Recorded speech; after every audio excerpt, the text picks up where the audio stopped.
Hello everyone, I hope you guys are doing great. आज हम लोग क्लास 12th का हिस्ट्री थीम 1 उसका सेकेंड पार्ट देखने वाले हैं। फर्स्ट पार्ट में हमने बहुत सारे टॉपिक्स ऑलरेडी कवर कर लिए थे। जिन लोगों ने नहीं देखा है फर्स्ट पार्ट, आप देख लेना। मैं उसके लिंक डिस्क्रिप्शन बॉक्स में डाल दूँगी, तो पहले वो देखना, उसके बाद ये देखना, तभी आगे की चीज़ें आपको समझ में आएंगी। तो चलो स्टार्ट करते हैं। अब हम देखेंगे ट्रैकिंग सोशल डिफरेंसेस। अब हम ये ट्रैक करेंगे कि वहाँ पर सोशल डिफरेंसेस थे या नहीं थे, मतलब अमीर और गरीब का कुछ सिस्टम था या नहीं था, या सारे ही अमीर थे वहाँ पर, या फिर सारे ही गरीब थे। तो ये पता लगाने के लिए जो आर्कियोलॉजिस्ट हैं उन लोगों ने दो चीज़ों को स्टडी किया है। सबसे पहले स्टडिंग बरियल्स, दूसरा है studying artifacts. So at burials in Harappan sites the dead were generally laid in pits. तो जो हरप्पन साइट्स पर बरियल्स मिले हैं, वो जो डेड बॉडीज़ होती थी उनको वो जनरली गड्ढों में दफनाती थी। Some of the burials contain ornaments, pottery etcetera. Maybe a belief that these things can be used afterlife.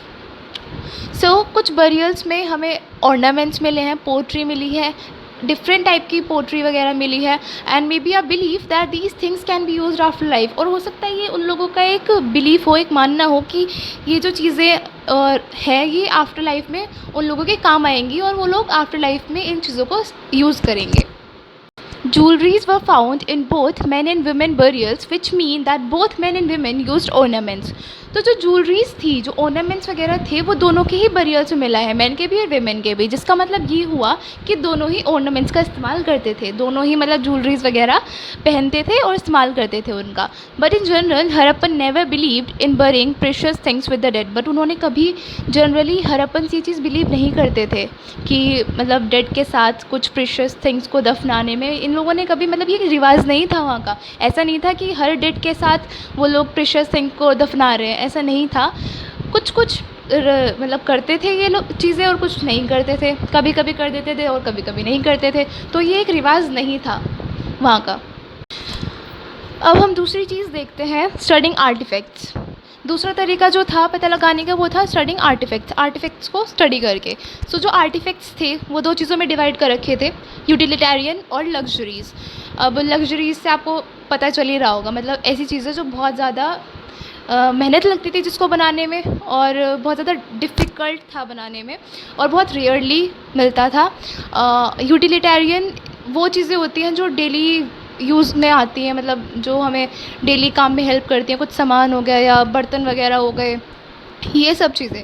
So utilitarian artifacts include objects made of stone और clay. This includes querns, pottery, needles, flesh rubbers etcetera. So जो ये utilitarian artefacts थे, ये इसके अंदर included था जो objects बने हुए थे वो बने हुए थे स्टोन से या फिर क्ले से। और ये इंक्लूड करते थे क्वंस मतलब जो चक्की होती है ना आटा पीसने वाली, वो, pottery, needles, flesh rubbers etcetera, and are usually found distributed throughout settlement. और ये सारी चीज़ें सारे सेटलमेंट्स में फैली हुई थी, मतलब डिस्ट्रीब्यूट करी गई थी, मतलब वहाँ पे ट्रेड भी होता था पूरे सेटलमेंट्स में। मतलब चाहे छोटा सेटलमेंट हो वहाँ पर भी मिलती थी, चाहे बड़ा सेटलमेंट हो वहाँ पर भी मिलती थी। एंड जो लग्जरी आर्टिफैक्ट्स थे, luxury artifacts are rare objects made of valuable materials are generally concentrated in large settlements like Mohenjodaro and Harappa. तो जैसे मैंने बताया आपको, जो लग्जरी आइटम्स होते थे बहुत ज़्यादा डिफ़िकल्ट होते थे बनाने में, एंड बहुत टाइम लगता था इनको बनाने में। वो बहुत ज़्यादा रेयर ऑब्जेक्ट्स थे जो वैल्यूएबल मटेरियल से बने हुए थे। वैल्यूएबल मटेरियल्स कौन से होते हैं? गोल्ड हो गया, सिल्वर हो गया, ये सब चीज़ों से बने हुए थे। एंड ये बेसिकली लार्ज सेटलमेंट्स में, जो लार्ज सेटलमेंट्स होती थी वहाँ पर मिलते थे। और लार्ज सेटलमेंट्स कौन कौन सी हैं? हमारी मोहनजोदारो एंड हड़प्पा। अब हम पढ़ेंगे वहाँ के क्राफ्ट प्रोडक्शन के बारे में। जैसे हमें बहुत सारी चीज़ें मिली हैं, तो ये कैसे बनती थी, कहाँ बनती थी, और किस किस शेप्स में बनती थी, कौन से मटेरियल्स उनको बनाने में यूज़ करे जाते थे, क्या वो सिर्फ एक ही जगह बनती थी, और क्या वो इधर से उधर भी भेजी जाती थी, मतलब एक जगह से दूसरी जगह भी भेजी जाती थी या नहीं। तो हम ये सब चीज़ें देखेंगे अब। सो raw materials required for craft production. जो रॉ मटेरियल्स चाहिए होते थे क्राफ्ट प्रोडक्शन को बनाने के लिए, वो थे ये stones like carnelian, jasper, crystal, quartz and steatite. जो कार्नेलियन होता है ना, ये बहुत ही ब्यूटीफुल रेड कलर का स्टोन होता है, एंड क्वार्ट्ज जो होता है बहुत ज़्यादा हार्ड होता है, and metals like copper, bronze and gold and shell, terracotta और बर्न क्ले। और कुछ मेटल्स मिले हैं जैसे कॉपर, ब्रोंज एंड गोल्ड, इन सब चीज़ों का इस्तेमाल करते थे वो लोग। एंड शेल, जो शेल बनाने के लिए यूज़ करते थे वो था टेराकोटा और बर्न क्ले। जो टेराकोटा होता है वो गीली मिट्टी होती है और बर्न क्ले को यूज़ करते थे। और बहुत सारी शेप्स थी जैसे कि cylindrical, spherical, barrel shape etcetera. Barrel shaped होती है, जैसे आपने अगर ढोल देखा हो तो ढोल की तरह ही जो इसकी शेप होती है, उसको जैसे उसकी शेप होती है ना, उसको बैरल शेप बोलते हैं। हमने मटेरियल्स देख लिए कौन से यूज़ करते थे, अब हम मेथड्स देखेंगे कि वो कैसे बनाते थे उन क्राफ्ट्स को। So sometimes beads were made of 2 और मोर स्टोन्स बाय सीमेंटिंग टुगेदर। जो बीड्स वगैरह होती थी ना, वो या तो कभी कभी 2 स्टोन से बनती थी या उससे ज़्यादा स्टोन से बनती थी, बाय सीमेंटिंग टुगेदर, उनको एक साथ जोड़कर। Some were decorated by paintings, they made bangles out of shells and specialised drills have been found at Chanhudaro, Lothal and Dholavira. Okay, so बहुत सारे मतलब कुछ जो चीज़ें थी वो डेकोरेटेड थी पेंटिंग से, मतलब पेंटिंग कर रखी थी उन लोगों ने उनके ऊपर। And they made bangles out of shells, और शेल्स से उन लोगों ने बैंगल्स बनाई थी। एंड स्पेशलाइज्ड ड्रिल्स में ली है कहाँ से, चनुदारो से, लोथल से एंड धोलावीरा से। धोलावीरा से भी रिसेंटली ही मिली है कुछ टाइम पहले, बट चनुदारो लोथल से बहुत पहले ही मिल गई थी। Nageshwar and Balakot were specialised centres for making shell objects.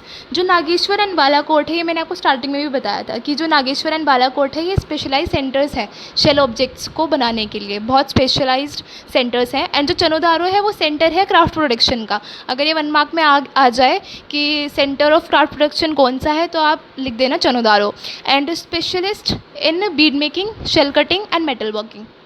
और ये इनकी स्पेशलिटी क्या थी, bead making, shell cutting and metal working, इन सब चीज़ों में ये स्पेशलिस्ट थे। अब हम देखेंगे वहाँ के ट्रेड रिलेशंस के बारे में कि वहाँ के ट्रेड रिलेशंस कैसे थे हड़प्पन्स के बाकी वर्ल्ड के साथ। और ऐसा नहीं था कि हड़प्पन्स का मतलब जो ट्रेड रिलेशन था वो सिर्फ आसपास ही सीमित था, इनका रिलेशन पूरे वर्ल्ड के साथ था। Harappans probably had trade contacts with the Oman peninsula. कहा जाता है कि जो हड़प्पन्स हैं उनका ट्रेड कॉन्टैक्ट रहा होगा ओमान पेनिनसुला के साथ। And chemical analysis have shown that both the Omani copper and Harappan artifacts which suggest a common origin। कुछ केमिकल एनालिसिस ये शो करते हैं कि मतलब जो हड़प्पन्स थे ना, मतलब हो सकता है कि वो लोग क्या करते हो, ओमान्स को कुछ अपना सामान देते हो और उसके बदले में ओमानी कॉपर लेते हो, तो इससे उनके बीच का एक्सचेंज चलता हो चीज़ों का। And there are similarities between certain other types of objects found at this sites. और सिर्फ इन्हीं में सिमिलैरिटीज़ नहीं थी, मतलब सिर्फ यही चीज़ एविडेंस नहीं है, और भी बहुत सारे ऑब्जेक्ट्स थे जिससे मतलब सिमिलैरिटीज़ मिलती है। फॉर एग्जांपल है हड़प्पन जार। हड़प्पन जार एक ऐसा जार था which was coated with a thick layer of black clay. एक ब्लैक क्ले की थिक लेयर से कोटेड था हड़प्पन जार, जो कि ओमान में मिला है। तो देखो, इससे ये पता चलता है कि हड़प्पन्स का जो ट्रेड रिलेशन है वो ओमान पेनिनसुला के साथ रहा होगा। Mesopotamian texts refer to contact with regions named Dilmun, probably the island of Bahrain, Magan and Meluwa, possibly the Harappans। देखो, जो मेसोपोटामिया है, आपको नाम सुना सुना लग रहा होगा क्योंकि हमने क्लास 11th में भी इसके बारे में पढ़ा था। सो जो टेक्स्ट हमें हड़प्पन सिविलाइजेशन से मिले थे वो आज तक अनडिसाइफर्ड है, मतलब आज तक पता नहीं लगा पाया कि क्या लिखा हुआ है उसके अंदर। लेकिन जो मेसोपोटामियन टेक्स्ट थे वो हमने पता लगा लिया है कि उसके अंदर क्या लिखा हुआ है, एंड उसके अंदर जो हड़प्पन ट्रेड है उसके बारे में मेंशन मिला है। सो ये रेफ़र करता है कि हो सकता है क्या, मतलब हमें मिला ही है इसका एविडेंस, तो उनके साथ भी इनका ट्रेड रिलेशन रहा है मेसोपोटामियंस के साथ में। और जो मगन एंड मेलुआ है ये मतलब हड़प्पन को ही बोला जाता था उस टाइम पर। अब हमारा नेक्स्ट टॉपिक है seals and sealings. Seals and sealings were use to facilitate long distance communication. जो सील्स वगैरह होती थी ना, वो लॉन्ग डिस्टेंस कम्युनिकेशन का एक ज़रिया थी, उसकी सुविधा प्राप्त कराती थी सील्स वगैरह। When a bag of goods was sent from one place to another, its mouth was tied with a rope. अब देखो क्या होता था, जब भी मतलब कोई गुड्स वगैरह एक प्लेस से दूसरे प्लेस से भेजने होते थे ना, तो जो उसका ऊपर का कवर होता था वहाँ पे ये एक रोप बांध देते थे, और जो रोप की नोट बंदी होती थी जहाँ पर, वहाँ पर हल्की सी क्ले लगाते थे, वो गीली क्ले लगाते थे, और उसके ऊपर 1 या उससे ज़्यादा सील्स को प्रेस कर देते थे, जिससे एक इम्प्रेशन छूट जाता था और जिसको हम भेजते थे, जिसको वो लोग भेजते थे, उनको ये पता चल जाता था कि ये आई कहाँ से है, कि किसने भेजी है, उन इम्प्रेशंस के द्वारा। If the bag reached with its sealing intact, it means that it had not been tampered with। मतलब ऐसा था कि अगर जो बैग गुड्स का इधर से उधर भेजा जा रहा है, अगर वो सीलिंग के साथ मिल रहा है, मतलब एकदम सील्ड मिल रहा है, तो उसका मतलब ये हुआ कि उसके साथ छेड़छाड़ नहीं करी गई है रास्ते में, और ये एज इट इज़ आया है, मतलब जैसा वहाँ से भेजा गया था वैसा का वैसा ही आया है bag. Seals had the name and title of the owner. जो सील्स होती थी ना, उसके ऊपर उनका ऑनर का नेम होता था या फिर ऐसा कोई टाइटल होता था, जो मतलब जो ऑनर होते थे वो पर्टिकुलर अपना एक टाइटल रखते होंगे उस टाइम पर, जिससे सेंडर्स को ये पता, मतलब जो रिसीवर्स होते थे उनको ये पता चल जाता था कि ये वहाँ से आया है या इसका ऑनर वो है जिसने भेजा है। The Harappan inscriptions are short. जो हरप्पन की इंस्क्रिप्शंस थे वो छोटे थे। The script was not alphabetical and return right to left. जो स्क्रिप्ट थी वो अल्फ़ाबेटिकल नहीं थी, बहुत सारे साइंस वगैरह थे, ठीक है। और वो जैसे हम लोग तो लेफ़्ट टू राइट लिखते हैं, वो लोग राइट टू लेफ़्ट लिखते थे। अब ऐसा इस वजह से पता चल पाया क्योंकि जैसे देखो, हम जब लिखते हैं ना लेफ़्ट टू राइट, तो हम क्या करते हैं कि स्टार्टिंग में मतलब लेफ़्ट साइड पे थोड़ी सी स्पेस छोड़कर फिर स्टार्ट करते हैं, और हम लास्ट तक राइट साइड तक कोशिश करते हैं कि पूरी लाइन कवर हो जाए, ज़रा सी भी स्पेस ना छूटे। और ऐसा ही वहाँ पर राइट टू लेफ़्ट देखा गया है कि लेफ़्ट साइड पर उन लोगों ने पूरी ही स्पेस भर रखी है, और राइट साइड पर वो स्टार्टिंग में थोड़ी सी क्या होता है वो राइट साइड पर थोड़ी सी स्पेस छूटी हुई होगी। Many science were used and they were around 375 to 400 in numbers. और बहुत सारे साइंस थे जो कि मतलब अराउंड 375 to 400 थे नंबर्स में। अब हमारा टॉपिक है एंशिएंट अथॉरिटी। अब हम कुछ डिफरेंट आर्ग्यूमेंट्स रखी गई हैं, आर्कियोलॉजिस्ट ने रखी हैं, ये बताने के लिए कि वहाँ पर कोई सेंट्रल अथॉरिटी रही होगी या नहीं। तो आर्ग्यूमेंट तो देखो होनी ही थी, क्योंकि जो स्क्रिप्ट मिली है वहाँ पर वो आज तक अनडिसाइफर्ड है। आज तक पता नहीं लगा पाए कि मतलब उसके अंदर लिखा क्या हुआ है, और आज भी उसके ऊपर वर्क चल रहा है, ये पता लगाने की कोशिश जारी है कि लिखा क्या हुआ है, और आपका सिलेबस बढ़ाने की पूरी तैयारी लगी हुई है। तो देखो, इसके ऊपर 3 मेजर आर्ग्यूमेंट्स थी, 3 मेजर व्यूज़ थे। पहला था कि some archaeologist are of the opinion that there were no rulers in the Harappan society and that everybody enjoy equal status. मतलब कुछ आर्कियोलॉजिस्ट का ये मानना था कि वहाँ पर कोई रूलर्स नहीं होंगे, कोई रूलर होगा ही नहीं, वहाँ पर सब लोग इक्वल होंगे, सब लोगों ने इक्वल स्टेटस को एंजॉय किया होगा। और others are of the opinion that there was no single ruler but rulers. अब कुछ का ये मानना था कि कोई वहाँ पर सिंगल रूलर नहीं होगा बट रूलर्स होंगे बहुत सारे, मतलब मोहनजोदारो का अलग रूलर होगा, हड़प्पा का अलग रूलर होगा, चनुदारो का अलग रूलर होगा, इस टाइप से मानते थे। जो लास्ट ओपिनियन थी वो ये कहती है कि the last opinion was that such complex decisions were made and implemented collectively by entire communities. तो लास्ट ओपिनियन ये थी कि जो वहाँ पे कॉम्प्लेक्स डिसीजंस खुद बनाए जाते होंगे, और जो एंटायर कम्युनिटी है वो एक साथ मिलकर उस चीज़ को इम्प्लीमेंट करती होगी। कॉम्प्लेक्स डिसीजंस का मतलब यहाँ पर ये है, जो मैंने आपको बताया था कितना ज़बरदस्त उनकी टाउन प्लानिंग थी और ड्रेनेज सिस्टम था। तो यहाँ पर उस डिसीजन की बात कर रहे हैं कि यार ऐसे मतलब बिना किसी अथॉरिटी के कैसे पॉसिबल हो सकता है कि उन लोगों ने इतना मतलब एडवांस, जिसे बोल सकते हैं एडवांस टाउन प्लानिंग थी उन लोगों की, और ड्रेनेज सिस्टम था, तो बिना अथॉरिटी के ऐसे कैसे पॉसिबल है। तो इस वजह से ये मतलब बहुत सारे आर्ग्यूमेंट्स आए, और यही कहा गया है लास्ट ओपिनियन में कि हो सकता है उन लोगों ने खुद डिसीजन लिया हो सब ने मिलकर, और सब ने मिलकर एक साथ इस चीज़ को जो उन्होंने प्लानिंग करी है उसको इम्प्लीमेंट किया हो। तो अब हमारा टॉपिक है the end of the civilisation. देखो, मैंने आपको बताया था कि 1900 BCE में ये सिविलाइजेशन डिक्लाइन हो गई थी, ठीक है। तो क्या हुआ था 1800 BCE में आते आते जो जैसे चोलिस्तान है, चोलिस्तान को लोग छोड़ने लगे थे और वो शिफ्ट होने लगे थे गुजरात, वेस्टर्न यूपी के साइड, उस साइड माइग्रेट होने लगे थे। अब इसका क्या रीज़न रहा होगा, वो इनमें से हो सकता है, जैसे कोई क्लाइमेटिक चेंज हुआ हो, या फिर डिफोरेस्टेशन, या फिर एक्सेसिव फ्लड आ गया हो, या मतलब बहुत खतरनाक वाला फ्लड आया हो वहाँ पर, जिस वजह से सब कुछ तबाह हो गया। द शिफ्टिंग और ड्राइंग अप ऑफ रिवर्स, या हो सकता है कि invasions most probably by the Aryans, हो सकता है कि आर्यंस ने हमला कर दिया उन लोगों के ऊपर, इस वजह से उन मतलब सिविलाइजेशन का एंड हो गया हो। तो बहुत सारे रीज़न्स बता रखे हैं, एग्जैक्टली जो रीज़न रहा होगा वो तो पता नहीं है, और वो तभी पता चल पाएगा जब स्क्रिप्ट को डिसाइफर कर लेंगे आर्कियोलॉजिस्ट, जिसके ऊपर अभी भी वर्क चल रहा है। तो उसके बाद ही कुछ कहा जा सकता है कि आखिर इस सिविलाइजेशन का एंड हुआ कैसे।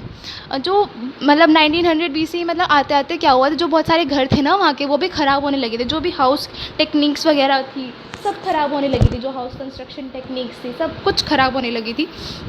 और बस यही सब रीज़न्स हो सकते हैं इनमें से, जो जिस वजह से इस सिविलाइजेशन का एंड हुआ हो। तो अब हम देखते हैं कनिंघम एंड हिज कन्फ्यूजन्स। तो जो कनिंघम है ये फर्स्ट डायरेक्टर जनरल थे ASI के, आर्कियोलॉजिकल सर्वे ऑफ इंडिया के। देखो मैंने आपको बताया था कि जो हड़प्पा है वो डिस्कवर करा था राय बहादुर दयाराम साहनी ने, ठीक है, मैंने बताया था। और मोहनजोदारो जो था वो डिस्कवर करा था RD बैनर्जी ने। तो ऐसा मतलब उन्होंने करा था, बट ऐसा और भी बहुत सारे हैं जो मतलब जिनके पीछे हाथ है इस सिविलाइजेशन को खोजने में, बहुत सारे ऐसे हैं। तो उनके बारे में हम देखेंगे। जैसे सबसे पहले कनिंघम एंड हिज कन्फ्यूजन्स, क्या कन्फ्यूजन्स थी उनकी। So he was known as the father of Indian archaeology, ठीक है। His main interest was in the archaeology of early history from 6th century BCE to 4th century CE। जो उनका main interest था ना was in the archaeology of early history, जो कि 6th century BCE से 4th century CE तक था, ठीक है। उनको लगता था कि जो ये अर्ली हिस्ट्री है वो 2000 साल पुरानी होगी, ज़्यादा से ज़्यादा, उससे ज़्यादा और नहीं हो सकती।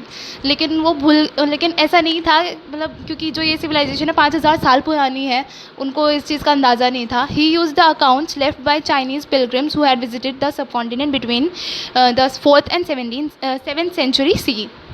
तो उन्होंने जो चाइनीज़ पिलग्रिम्स थे, जो बुद्धिस्ट टेक्स्ट वगैरह थे, तो जो वो उनके जो अकाउंट्स थे, तो उनसे उन्होंने मतलब उसके बारे में जाना, जो 4th and 7th century है उसके बीच के टाइम पीरियड के बारे में उन्होंने जाना थोड़ा बहुत। इनकी देखो कन्फ्यूजन इसलिए हुई क्योंकि इनका जो मेन इंटरेस्ट था वो सिर्फ 6th century से 4th century तक ही था। तो 6th century BCE से 4th century CE तक ही था। उन्होंने उसके मतलब पीछे सोचा ही नहीं, और इस वजह से उनको ये कन्फ्यूजन रही थी इस बारे में। Site like Harappa didn't fit well in his area of investigation.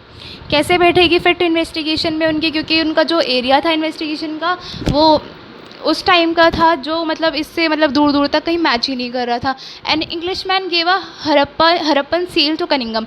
एक इंग्लिशमैन था जिसने कनिंघम को एक हड़प्पन सील दी थी, लेकिन वो उस सील को एक मतलब फिट ही नहीं कर पा रहा था टाइम फ्रेम में।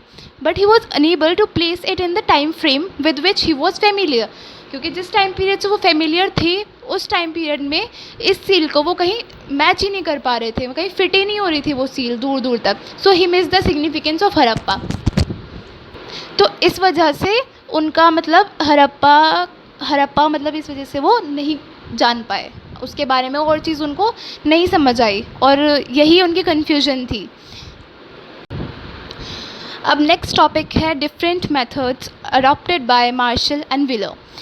देखो Marshall and Wheeler, John Marshall and REM Wheeler, इनका एक बहुत बड़ा रोल है इस सिविलाइजेशन को डिस्कवर करने में।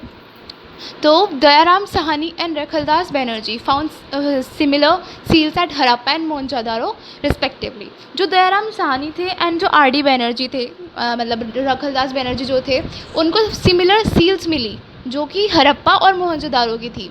मतलब हड़प्पा और मोहनजोदारो से मिली थी सील्स वो जो कि सिमिलर थी, ठीक है। And based on these finds in 1924 John Marshall जो थे वो कनिंघम के बाद आए थे। ASI के वो डायरेक्टर जनरल थे उनके बाद, कनिंघम के बाद। So John Marshall announce the discovery of new civilisation in the Indus valley to the world. तो उन्होंने जॉन मार्शल ने अनाउंस करी एक न्यू सिविलाइजेशन की डिस्कवरी पूरे वर्ल्ड के सामने। तो ये क्वेश्चन आ सकता है 1 मार्क्स में कि किसने अनाउंस करी थी इस सिविलाइजेशन की डिस्कवरी। तो इसका आंसर जॉन मार्शल होगा। All the artefacts recovered from this same unit were group together even if they were found at different stratigraphic level. तो देखो हुआ क्या, जो भी आर्टिफैक्ट्स उन लोगों ने मतलब डिस्कवर करे थे और जो भी निकले थे वहाँ से, तो उन सब ने मतलब वो सारे के सारे उन लोगों ने एक साथ रख दिए, जिससे क्या हुआ मतलब जो स्ट्रैटिग्राफिक लेवल थी ना उसको इग्नोर करके, चाहे वो अलग स्ट्रैटिग्राफिक लेवल पे मिला हो, उसको इग्नोर करके उन्होंने एक साथ रख दिया सारे के सारे आर्टिफैक्ट्स, जिससे जो बहुत इंपॉर्टेंट इन्फॉर्मेशन थी ना वो नहीं मिल पा रही थी उन लोगों को। तो इससे क्या हुआ, जो आर.एम. व्हीलर थे ना उन्होंने कहा कि भाई ऐसे तो सारी इन्फॉर्मेशन मिल नहीं पाएगी, तो स्ट्रैटिग्राफिक को फॉलो करो, तभी हमें सारी इन्फॉर्मेशन मिल पाएगी। So, R.E.M. Wheeler rectified this problem. He recognized that it was necessary to follow the stratigraphy. तो जो R.E.M. व्हीलर थी उन्होंने ये प्रॉब्लम को जाना एंड उन्होंने कहा कि स्ट्रैटिग्राफी को फॉलो करना बहुत ज़रूरी है, तभी हमें जो इन्फॉर्मेशन है वो अच्छे से मिल पाएगी, वरना नहीं मिलेगी। तो देखा R.E.M. व्हीलर का भी एक बहुत बड़ा रोल है इसके अंदर। तो स्ट्रैटिग्राफी का मतलब क्या है? स्ट्रैटिग्राफी दो वर्ड से मिलकर बना हुआ है, स्ट्रैटा एंड ग्राफी। स्ट्रैटा का मतलब होता है लेयर एंड ग्राफी का मतलब होता है study. So study of layers of rocks. तो ये मेनली तीन चीज़ों पे फोकस करता है, order, position, relation with time. इन चीज़ों के ऊपर फोकस करता है। सो इन सारे प्रोसीजर्स के बाद हमें हड़प्पन सिविलाइजेशन की डिस्कवरी देखने को मिली, इतनी मेहनत के बाद। तो अब हम अपना लास्ट टॉपिक देख लेते हैं, religious practices of Harappan people. उन लोगों की रिलीजियस प्रैक्टिसेस क्या रही होंगी, ये हमारा लास्ट टॉपिक है। इसके बाद चैप्टर ख़त्म हो जाएगा। Traces of cotton and dresses depicted on seals and sculptures gave us an idea about the dressing style of Harappans. जो हमें कॉटन के ट्रेसेस मिले हैं और जो सील्स के ऊपर, स्कल्पचर्स के ऊपर जो ड्रेसेस की रिप्रेजेंटेशन हो रखी है, उससे एक आइडिया मिल जाता है उन लोगों की ड्रेसिंग स्टाइल कैसी रही होगी। The terracotta figurine of women indicate the worship of mother goddess. जो एक वहाँ से ना एक टेराकोटा की फिगराइन मिली है जो विमेन की है, जिससे ये इंडिकेट होता है कि मतलब वो लोग जो मदर गॉडेस है उसकी पूजा करते होंगे। और प्लांट मोटिव्स भी मिले हैं जो ये सजेस्ट करते हैं कि वो लोग नेचर की भी पूजा करते होंगे। और जो कॉनिकल स्टोन्स हैं वो इंडिकेट करते हैं लिंगा वर्शिप, जो मतलब शिवलिंग होता है ना उस टाइप से ये लिंगा नाम दिया गया है उसको। मतलब हो सकता है कि शिव जी की पूजा करते होंगे उस टाइम पे। In some seals, a figure shown seated cross-legged in a yogic posture surrounded by animals has been regarded as a depiction of Proto Shiva। तो कुछ सील्स मिली हैं जिसके ऊपर फिगर बना हुआ है, एक मतलब योगिक पोस्चर में बैठे हुए हैं और उसके आसपास बहुत सारे एनिमल्स हैं, मतलब एनिमल से सराउंडेड हैं वो, और ये हो सकता है कि शिव जी हो और शिव जी की पूजा करते हो वो लोग। The two important structures that have been found by archaeologist are the fire altars found at Kalibangan and Lothal and the great bath at Mohenjodaro, something meant for ritual use. जो कलिबंगन एंड लोथल से फायर अल्टर्स मिले हैं और जो ग्रेट बाथ है मोहनजोदारो में, वो किसी रिचुअल यूज़ के लिए बनाया गया है। जो मोहनजोदारो मूवी है ना उसके अंदर भी दिखाया गया है, मतलब एक सॉन्ग चलता है एंड वो अपने हाथ में एक मदर गॉडेस की वो मूर्ति लेकर पानी के अंदर जाती हैं। हो सकता है ये कोई रिचुअल वगैरह हो और ये रिचुअल यूज़ के लिए यूज़ करे जाते हो। Okay, so that's it for today's video. यही हमारा चैप्टर ख़त्म होता है आज और अब हम मिलते हैं नेक्स्ट चैप्टर में। आई होप आपको ये चैप्टर अच्छे से समझ आ गया हो। अगर आपको कोई डाउट हो तो आप कमेंट सेक्शन में मुझसे पूछ सकते हैं, और अगर आपको इस चैप्टर के नोट्स चाहिए तो आप मुझे कमेंट सेक्शन में बताओ, या फिर आप मुझे डीएम कर सकते हो इंस्टाग्राम पर, जो लिंक है मैं डिस्क्रिप्शन बॉक्स में प्रोवाइड करवा दूँगी। सो या, थैंक यू, बाय बाय।